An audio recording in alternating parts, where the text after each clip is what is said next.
टोपे चमाला दण्डकमण्डलोदर कट्याङ्करक्षत त्रैगुण्यरहित त्रैलोक्यपालक विश्वनायक भक्तवत्सल कलियुगे श्री स्वामी समर्थ अवतार धारक भाई मां ब्रह्मानन्दं परम सुखदं केवलं ज्ञानमूर्ति द्वन्द्वातीतं गगनसदृशं तत्त्वमस्यादिलक्ष्यम् एकं नित्यं विमलमचलं सर्वदेशाक्षिभूतं भावातीतं त्रिगुणरहितं सद्गुरुं तं नमामि।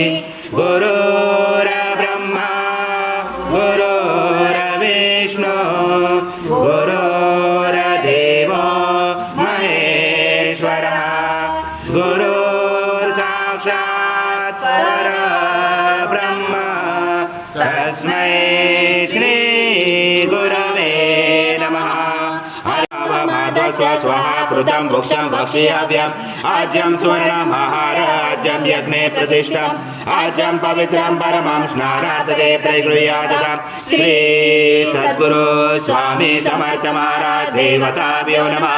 घृतस्नानं समर्पयामि घृतस्नानान्तरेण शुद्धोदकस्नानं समर्पयामि सकल पूजाते सर्व उपचारार्थे गन्धपुष्पं समर्पयामि शेषोपचारार्थे प्रार्थना पूर्वक नमस्कारं करोमि। अग्नेशं वायुं सूर्यासं चन्द्रमासं ब्रह्म पूर्वसरं गणादि पूर्वमुज्जार गणादि तदनन्तरम् अनुस्वार परतरार्धेदुतं तारेण रोचतम् एतत्त्वमनुस्वरूपं दकार पूर्वरूपम् अकारो मध्यमरूपम् अनुस्वार क्षान्तरूपं बिन्दुरुदरूपं नाद सन्धानं सहिता सन्धि सैषा गणेश विद्या गणकरुषेण चोद्गायत्री छन्दा गणपति देवता ओम गणपते नमः।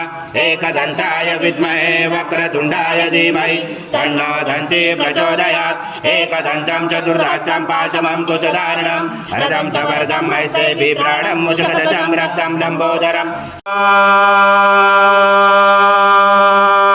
पूर्ण ब्रह्माय विद्महे परमहंसाय धीमहि तन्नं स्वामी प्रचोदयात्।